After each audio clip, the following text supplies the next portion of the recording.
हां, ते कशाला फोन केला होता? दुसरं काही काम नाही का तुम्हाला? तिने हृदयावर घट्ट हात रोवत स्वतःच्या श्वासांना नॉर्मल ठेवत लटक्या रागात म्हणाली. जणू तिला काही त्याच्याशी घेणं देणंच नाही असं तिला दाखवायचं होतं. कॉंग्रॅच्युलेशन्स, तुझं लग्न ठरलं आहे म्हणे, तो दातात दात घासत चिडत म्हणाला. त्याचे शब्द ऐकून आतापर्यंत तिच्या मनात त्याच्याबद्दल जे काही फिलिंग घोळत होते ते झरझर खाली कोणीतरी आपटल्यासारखे फील झाले. तिच्या चेहऱ्यावरचे लज्जास्पद हसू आणि श्वासांची वाढलेली गती ती एकदम मंदावली गेली. ते तुम्हाला कसं कळलं? सगळं लक्ष तुमचं माझ्या घरातच आहे का? ती श्वास घेत रागाने म्हणाली. मला कसं कळलं ते महत्त्वाचं नाही आहे. तू तयार आहे लग्नाला? तुला खरंच त्या सूर्यजित बेअक्कल माणसासोबत लग्न करायचं आहे? इतका तुला आवडला? त्याचा चिडका रागीट आवाज कानावर आदळला तशी ती गोंधळून गेली. रागाने ग्रिलवरच्या हाताने अजूनच घट्ट रोवले, त्यामुळे हाताच्या नसात ताठरल्या होत्या.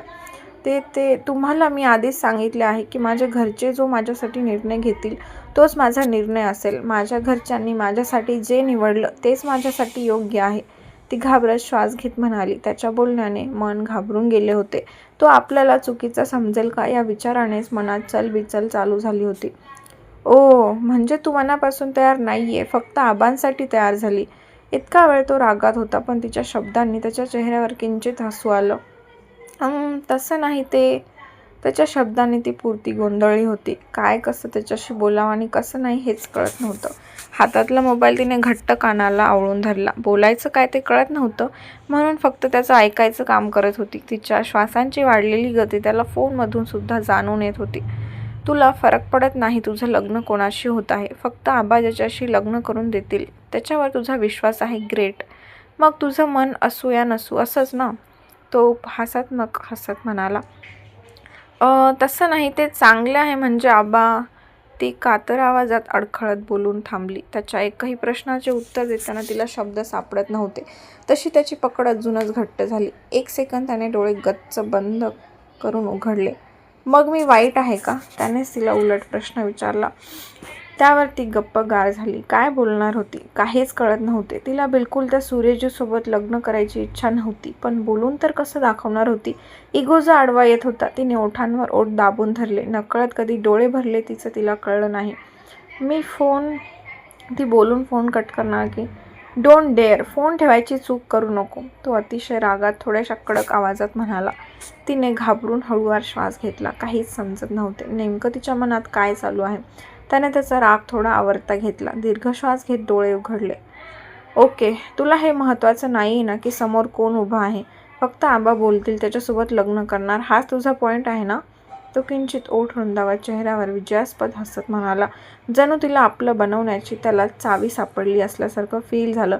तसं तिचे डोळे गोंधळून किंचित मोठे झाले. तिसऱ्या दिवशी तुझ्या लग्नाची जी सुपारी फुटेल ना, ती फक्त माझ्या नावाने फुटेल, हा शब्द आहे माझा. तो चेहऱ्यावर हलके हसरे भावानं दूरवरची नजर अजूनच गडद करत करारी आवाजात म्हणाला. राग आणि प्रेम दोन्ही भावना दाटून आल्या होत्या. जणू त्याचं प्रेम आता जुनून बनलं होतं.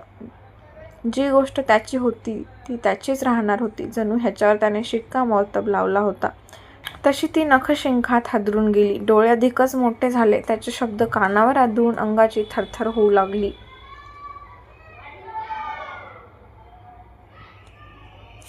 हे काय बोलता? हे बघा, आम्ही आमच्या इज्जतीला खूप जपतो. एकदाच तुम्ही आमच्या इज्जतीशी खेळला आहात, पुन्हा आमच्या इज्जतीशी खेळलेले मला बिलकुल आवडणार नाही. तुम्ही असं काही करणार नाही. त्या आमदार साहेबांनी एकही शब्द बाहेर न सांगून आमच्या आबांच्या इज्जतीला जपलं आहे. ती अडखळत घाबरून त्याला ओरडत होती. मनातून खूप घाबरून गेली होती. हा नेमका काय करणार? घसा कोरडा पडला होता. Relax, my future would be. तो ग्रिलवर आपल्या हाताचे दोन्ही कोपरे टेकवत किंचितसा पाठीतून वाकत रिलॅक्स टोनमध्ये हलका हसत म्हणाला. तसे तिच्या कपाळावर रागाने आठ्या पडल्या. राग आणि भीती तिच्या चेहऱ्यावर पसरून गेली होती. अंगातून एक झटका लागावा तसं अंग थरथरून गेलं. कोणी मला सांगायची गरज नाही आहे की इज्जत काय असते. तुला जशी तुमची इज्जत महत्त्वाची आहे तसेच मला सुद्धा माझी इज्जत महत्त्वाची आहे. तुम्हाला काय वाटलं? सूर्यजीत त्याच्या आईवडिलांसमोर मी जे काही तुमच्या घरात बोललो ते त्यांनी बाहेर न सांगून तुमच्या घराची इज्जत राखली म्हणून तो चांगला आणि मी वाईट का? तो किंचित नकारार्थी मान हलवत म्हणाला. तसं ती कावरी बावरी होऊन गोंधळून गेली. एनिवे, ज्या गोष्टी आपल्या लाईफमध्ये महत्त्वाच्या नाही त्या गोष्टी डिस्कस करायला सुद्धा वेळ घालवायला मला आवडत नाही. सो आपण आपल्याबद्दल बोलू. 3 दिवसानंतर आपलं लग्न ठरेल. तो ताट उभा राहत मिश्किल हसत म्हणाला. त्याच्या बोलण्याने अंग मोहरून गेली. आधीच घसा कोरडा पडला होता, त्यात त्याचं बोलणं हृदयाची धडधड अजून वाढून जात होती. तुला माहिती आहे का, तुझ्यावर पीच कलर खूपच सूट करतो. अगदी तुझ्या स्वभावाच्या विपरीत असा रंग, पण तरीही तुला सूट होतो. मला त्या कलरमध्ये तुला बघायचं आहे. थोड्या वेळाने एक पार्सल येईल. तो तिला समोर इमॅजिन करत अलगद डोळे बंद करत गालातल्या गालात हसत म्हणाला. कसलं पार्सल? ती घाबरतच म्हणाली. त्याचे शब्द हृदयावर खोलवर जाऊन पोटात फुलपाखरू उडू लागले. माडीवरच्या कट्ट्याला घट्ट पकडून उभी होती. पायांची थरथर जाणवत होती. इथे चाललं काय आणि हा करतोय काय? ते तूच पॅकेट ओपन करून बघ, पण आपल्या सुपारीच्या फंक्शनला तू वेअर करायचं. बोल घेवडी in peach colour. Be ready my sweetheart. Only 3 days. तो अगदी चीझी रोमॅन्टिक व्हॉईसमध्ये म्हणाला. पायापासून ते डोक्यांपर्यंत मुंगे येऊन सुन्न झाली होती. एका जागी तिला गोठल्यासारखं वाटत होतं. त्याचे शब्द हृदयाच्या खोल जाऊन गुदगुल्या करून जात होते. तिला फक्त हृदयाचे ठोके जोरजोरात आपटत असल्यासारखं जाणवत होतं. ओके, आय नो तुला माझ्याशी खूप बोलायचं आहे, पण सध्या माझ्याकडे वेळ नाहीये. तो फोनवर अमितचा फोन येत असल्याचं बघत खट्टाळ हसून म्हणाला. त्याचं बोलणं ऐकून तिला ठसकाच लागला. मला नाही बोलायचं तुमच्याशी, ती रडत अडखळत खोकत म्हणाली. तो 3 दिवसानंतर काय करेल याची भीती लगेच मनावर पसरलेली होती. रडूसुद्धा आलं. थोड्या वेळात ऑफिसला जाऊन पार्सल चेक कर. Bye, love you. तो तिच्या शब्दांना इग्नोर करत करारी आवाजात म्हणाला. ओ, ती पुढे बोलायच्या आधीच त्याने फोन कट केला होता. तसं ती घाबरून फोनला बघू लागली. कपाळावर घाम जमा होऊ लागला. 3 दिवसानंतर नेमकं काय होईल याचंच तिला टेन्शन आलं होतं. समोर आबा, तिची आई, पाहुणे यांच्यासमोर कसं, हाच प्रश्न पडला होता. दोन्ही हातात फोन घट्ट पकडून तिथेच खाली बसून विचार करू लागली. कबीर इतका हट्टी कसा काय म्हणून तिलाच टेन्शन आलं होतं. त्याच्या शब्दांबरोबर भिडण्याची तिच्यात ताकदच नव्हती. तो बोलताना पूर्णपणे निशब्द करून जात होता. डोळे पाण्याने तुडुंब भरले होते. कबीर अवंतीशी बोलून खाली येत होता. सगळेजण त्याच्याकडेच बघू लागले. हेमाचे आईवडील सुद्धा तिथेच होते. काल रात्री सगळे आले तेव्हाच अमितने जे काय झालं ते सगळं व्यवस्थित त्यांच्या कानावर घातलं होतं. त्यामुळे अनुराधा आणि केशव नाराज होते. सुरेखा आणि प्रकाश यांना सुद्धा कबीरचं वागणं आवडलं नव्हतं. आज त्यांच्या चेहऱ्यावरूनच त्यांची नाराजी स्पष्ट दिसून येत होती. त्यात सकाळ सकाळी सुरेखाने बळवंतरावांचा ओरडासुद्धा खाल्ला होता. Mom, how was your trip? Did you guys had fun there? Kabir चेहऱ्यावर नॉर्मल भाव ठेवत त्यांच्याजवळ जात म्हणाला. ट्रिप चांगली जातच होती, पण तुझे कारनामे ऐकून आम्हाला सोडून यावी लागली. अनुराधाने हाताने काहीशा रागात म्हणाल्या. तसं अमितने कपाळावर हात मारून घेतला. त्याच्या मॉमला ट्रिप अर्धवट सोडल्याचं दुःख होत आहे. केशव शांतपणे आपल्या लेकावर नजर स्थिर करून बसले होते. कबीर सिंगल चेअरवर जाऊन बसला, कारण सगळे त्याच्याशी काही न बोलता फक्त त्यालाच एकटक बघत होते. सगळ्यांचे प्रश्न मालिका तयार होतील आणि आता त्याला उत्तर द्यायची होती, म्हणून थोडासा कंटाळा आला होता. बोला, तो सरळ सगळ्यांवर नजर टाकत मुद्द्यावर आला. कारण वेळ घालवण्यात काहीच पॉईंट नाही. सगळ्यांना सगळं माहीतच आहे. तर आता पुढचं बोलूया असं त्याच्या मनाला वाटलं. राहिले 3 दिवस. त्याला आता त्याच्या घरच्यांना ती गोष्ट कानावर घालायची होती. कबीर, तुला मी आधीच विचारलं होतं ना की तुला अवंती आवडली की नाही, तेव्हा तुझा पूर्णपणे नकार होता. ठीक आहे, नंतर तुझ्या मनातल्या भावना बदलल्या असतील, पण असं घरी जाऊन बोलणं तुला चुकीचं वाटत नाही? आम्ही येण्याचा थोडासा तरी वेळ घ्यायचा ना. मी आल्यावर शांतपणे पुन्हा त्यांच्या घरी जाऊन लग्नाची मागणी घातली असती. केशव त्याच्यावर नजर स्थिर करत शांतपणे म्हणाले. डॅड, तेव्हा सिच्युएशन अशी होती की मला ते करावंच लागलं. मी त्याचं क्लॅरिफिकेशन देणार नाही. माझ्या मनाला योग्य वाटलं ते मी केलं. त्यात मी चुकीचं केलं असं तर मुळीच म्हणणार नाही. त्या गोष्टीचा त्यांना त्रास झाला असेल तर तेव्हा मी त्यांची माफीसुद्धा मागितली होती. तो मागे चेअरला रेलून थेट त्यांच्या डोळ्यात बघत म्हणाला. बेटा, ती गावाकडची साधी माणसं आहेत. आपलं राहणीमान त्यांच्यासाठी खूप वेगळं आहे. खूप इज्जतीला जपतात. 4 लोक घरी येतात जातात आणि त्यांच्या घरात असं काही जाऊन तू बोलला तर त्यांचं मन नाराजच होणार ना. प्रकाश, हेमाचे वडील शांतपणे म्हणाले. तसं कबीरने कपाळावर अंगठा घासत वैतागून अमितकडे पाहिलं, कारण तेच प्रश्न ऐकून त्याला बोर झालं होतं. एवढा काय त्याने मोठा गुन्हा केला होता त्याचं त्यालाच कळत नव्हतं. अमितने त्याला एक लूक दिला आणि नजर फिरवली. आता त्याचाच परिणाम बघा. माझ्या भावाने अवंतीचे लग्न शेजारच्या गावातल्या आमदारसोबत ठरवून पण टाकलं आणि आता 3 दिवसांनी लग्नाची सुपारी फुटणार. तू थोडं संयमाने घेतला असा तर आम्ही आल्यावर आमच्या भावाशी बोलून तुझं लग्न अवंतीसोबत जोडलं असतं, पण आता ते बिलकुल शक्य नाही आहे. आभा तुझ्यावर खूप चिडलेले, सुरेखा नाराजीच्या स्वरात म्हणाली. ही गोष्ट सुरेखा आणि प्रकाश यांनाच माहीत होती. बाकीच्यांना माहीत नसल्यामुळे सगळेजण शॉक होऊन सुरेखाकडे बघू लागले. काय इतक्या लवकर मामाने निर्णय घेतला? हेमा शॉक होत म्हणाली. फक्त लग्नाची बोलणीपर्यंत ठीक होतं, पण आता डायरेक्ट लग्नच जमवून टाकणार हे तिला सहन होण्याच्या पलीकडे होतं. हो, सकाळीच आबाचा फोन आला होता. 3 दिवसांनी मुहूर्त आहे. सुरेखा हेमाकडे बारीक चेहरा करून म्हणाली. सगळेजण आता नाराज झाले होते. अमितचा आतापर्यंत कबीरवर राग होता, पण हे ऐकताच त्याचा चेहरा खाडकन पडला. आपण दुसऱ्या दिवशी जाऊन बळवंतरावांशी बोलायला पाहिजे होतं. आई वडिलांची वाट बघायला नको होती असं मनातूनच वाटलं. कबीर, तुझ्या हातानेच तुझ्या पायावर तू कुऱ्हाड मारून घेतली. थोडी वाट बघितली असती तर मी त्यांच्यासमोर हात जोडून तुझ्यासाठी त्यांच्या मुलीचा हात मागितला असता. अनुराधा भाऊक होत चिडून म्हणाले. आत्तापर्यंत त्यांना काही वाटलं नव्हतं.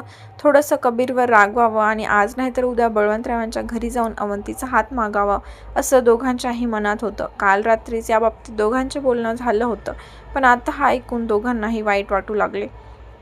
मॉम, आंटी, सुपारी म्हणजे काय नेमकं? त्यात काय होत असतं? तो काहीसा विचार करत म्हणाला. फक्त ऐकून होता, पण कधी तशा कार्यक्रमात गेला नव्हता, म्हणून त्यालाच प्रश्न पडला होता. अमित आणि हेमाचे लव्ह मॅरेज असल्यामुळे डायरेक्ट साखरपुड्याची तारीख ठरवलेली त्याला आठवत होतं. त्याने विचारलं तसं सगळेजण त्याच्याकडे गोंधळलेल्या नजरेने अवाक होऊन बघू लागले. आंटी, तुम्हाला चांगलीच तुमच्या गावाकडची पद्धत माहीत असेल. आता अवंतीची सुपारी फुटणार, त्यावेळेस मुलाकडच्यांनी काही तयारी करायची असते का? कबीर सुरेखाकडे बघत म्हणाला. तसं तिला उचकीच लागली. त्याच्या प्रश्नाने सगळेजण गोंधळून गेले होते. नेमकं ह्याला एवढा इंटरेस्ट का? हो, करावी लागते ना. सुरेखा गोंधळून एक नजर अनुराधाकडे बघत म्हणाली. मॉम, आंटीकडून सगळं नोट डाऊन करून तशीच तयारी तू पण करून घे. आत्ता पुढची काही लग्नाची बोलणी करायची असेल ती 3 दिवसांनी तिच्या गावाला जाऊन करूया आणि त्याच दिवशी आपण आमच्या लग्नाची सुपारी पण फोडून येऊ. तो किंचित हसून बोलत जागेवरून उठला. त्याच्या बोलण्याने सगळ्यांना झटकाच लागला ना. सगळेजण आतापर्यंत नाराज झाले, थोडेसे गोंधळलेले होते, आता पूर्णपणे ब्लँक आणि फ्रीज झाले होते. सुरेखा त्या जागावरून ताडकन उठलीच. कबीर, काय बोलत आहेस? त्याचं भान तरी आहे का? केशव जोरात ओरडत म्हणाले. पहिल्यांदाच ते कबीरवर इतक्या मोठ्याने ओरडल्याचं त्यांना जाणवलं होतं. रिलॅक्स डॅड, अमित केशव यांना शांत करत म्हणाला. तसे केशव रागाने त्याच्याकडे बघत श्वास घेऊ लागले. कबीर पण केशव यांच्या डोळ्यात डोळे घालून शांतपणे बघत होता. कबीरचा स्वभाव सगळ्यांनाच माहीत होता. शांत होता, पण डोक्यात तिडीक गेली की ती गोष्ट भेटल्याशिवाय त्याचं मन समाधानी होत नव्हतं. त्याच्या चेहऱ्यावर शांत भाव असले तरी आतमध्ये ज्वाला उकळत होता. कबीर, तुझ्या डोक्यात काय चालू आहे? तू जे बोलतो त्याचा अर्थ कळत आहे का? ती साधी लोक आहेत. तुझं हे प्रेम त्यांच्या डोक्याच्या बाहेर आहे. त्यांच्यासाठी इज्जत महत्त्वाची आहे. तिच्या घरी जाताना आधी ह्या गोष्टीचा तू विचार करून शांत राहायला हवं होतं. लगेच 8 दिवसात तिचं लग्न होणार नव्हतं की जाऊन तिच्या घरी गोंधळ घालायला. आता त्यांच्या घरी जाऊन पुन्हा तमाशा करायचा आहे का? अमित त्याच्याजवळ येत शांतपणे म्हणाला. दादा, मी लग्न करेल तर फक्त अवंतीशी, आणि तिचं लग्न मी कोणाशी होऊ देणार नाही. मग समोर कुठला आमदार असू दे, नाहीतर कुठला मंत्री. कबीर त्याच्या डोळ्यात थेट बघत हाताची मूठ आवळत म्हणाला. एकतर आधीच अवंतीने डोकं खाल्लं होतं. तिच्या हातात होतं लग्नाला नकार द्यायचं, पण तिने त्यावर काहीच मत मांडलं नव्हतं. त्याला सुद्धा होकार दिला नव्हता. फक्त आबाच करत बसली होती. सगळ्यात त्याला अवंतीची चूक वाटत होती. आता त्या बिचारीच्या डोक्यावर फक्त खापर फोडायचं काम करत होता. सगळं तर स्वतःच केलं, पण जबरदस्ती होकार हवा होता साहेबांना. केशव, अनुराधा, सुरेखा, प्रकाश, हेमा शॉक होऊन त्याच्याकडेच बघत होते. ओके, ठीक आहे, तुझं सगळं मान्य आहे. आपण 3 दिवसांनी त्यांच्या घरी जाऊया, पण अवंतीच्या मनाविरुद्ध तू लग्न करणार आहे का? तिने लग्नाला होकार दिला, ती तुझ्यावर प्रेम करते असं काय म्हणाली का? अमित त्याच्यावर नजर रोखत म्हणाला. दादा, तिने होकार दिला नाही, पण तिने नकार सुद्धा दिला नाही. कबीर गालात हसून किंचित खांदे उडवत त्याच्या डोळ्यात बघत म्हणाला.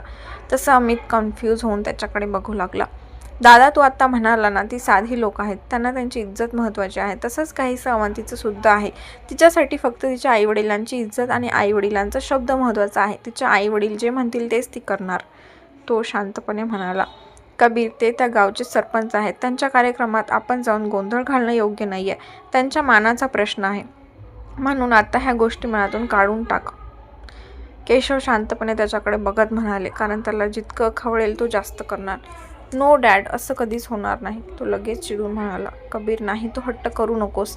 आपण आपल्या इज्जतीला किती सांभाळतो तसं बाकीच्यांची पण इज्जत असते, एवढे लक्षात ठेव.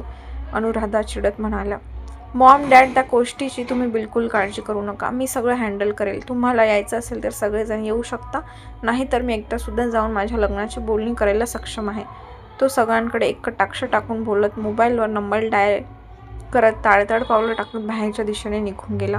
तसं सगळेजण हैराण होऊन एकमेकांकडे बघू लागले, कारण आता कबीर काही ऐकणार नव्हता. त्यापेक्षा त्यांच्यासोबत जाणंच महत्त्वाचं या क्षणी केशव आणि अमितला वाटत होतं. तर आजचा भाग थोडा खतरनाक होता. तुम्हाला कसा वाटला नक्की कमेंट करून सांगा व आवडला असेल तर व्हिडिओला लाईक करायला विसरू नका. धन्यवाद. भेटूया लवकरच पुढील भागात.